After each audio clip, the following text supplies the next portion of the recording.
Well, for more, let's cross now to Lilly Delgado Talvera, who's the co-founder of the Huellas de Impunidad project, a freelance reporter. Thank you for speaking with us here on France 24.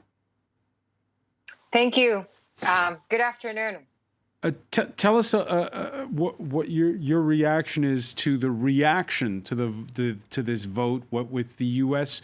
talking of sanctions and asking on the Organization of American States when it meets in a plenary later this week to pressure Managua. Yes, as journalists, like we have seen, like after this very criticized election with all the competitors, like in jail. That's why countries such as the U.S., such as the European Union, and others like Chile, Costa Rica, and Spain have made this political statement that this is a shame election. Some have, for example, Spain called there was esta es una burla. This is like a kind of a joke, in order to translate it in English. So what we're expecting, like how all this political statement will translate into actions. What kind of actions, like all these countries that are questioning this election, according to them, it was not fair, it was not free, will take in the future. It is as you mentioned, there's other countries as Venezuela, Russia, and of course Cuba, who are recognized in this election.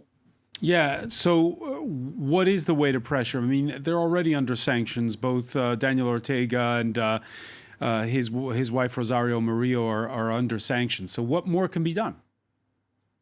Well, recently the Congress, the Congress of the United States approved the law, La Ley Renacer, what they call, and this new law, mandates the executive of the United States to study whether the government of Daniel Ortega, deserves or no to be in the free trade agreement between Central America and Republican and República Dominicana and the United States. If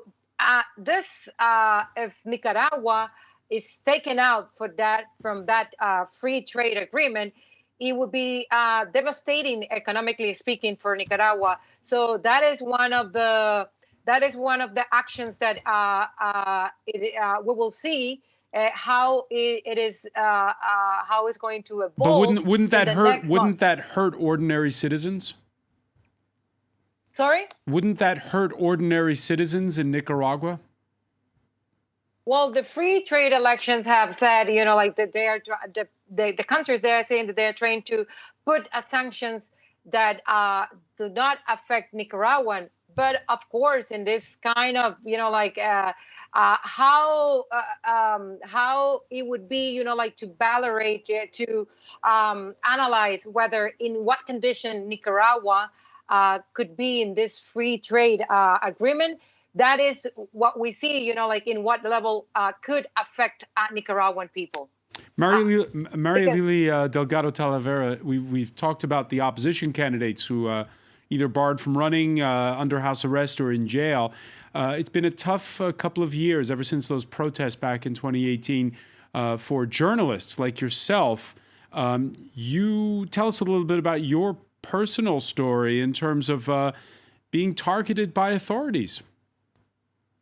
Well, a lot of journalists since May, since the second repressive moment with the government started, a lot of journalists were asked, including myself, to go to the prosecutor office.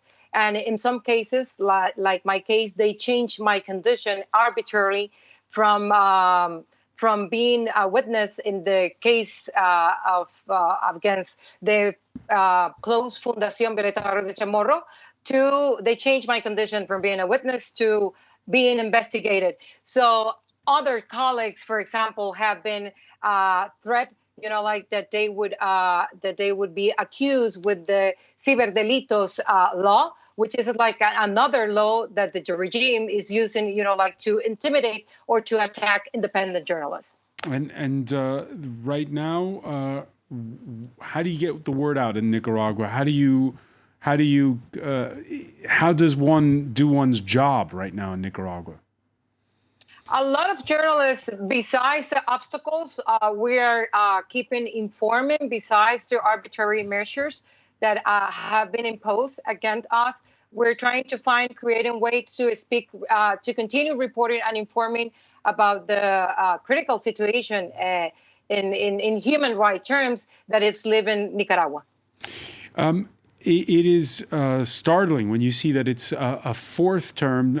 Daniel Ortega, who was a leader way back 5 decades ago nearly, and now he's still around. What has been the secret of his longevity? Well, right now, according to analysts that we spoke today, for example, one of the things that it was remarkable yesterday, it was that Ortega went out, at noon. For us journalists who have covered elections since 2019, Ortega wait for the last moment to appear, the last moment to vote. And for example, an analyst told me that he went out noon and gave a press conference, because the abstention was brutal. Why he isn't still in power, according to analysts, because he controls almost every power, the electoral power, the justicia power, the Supreme Court, the army, the police. That's why he and his wife stand in power. It's a far cry from the Daniel Ortega the world discovered back in the late 70s.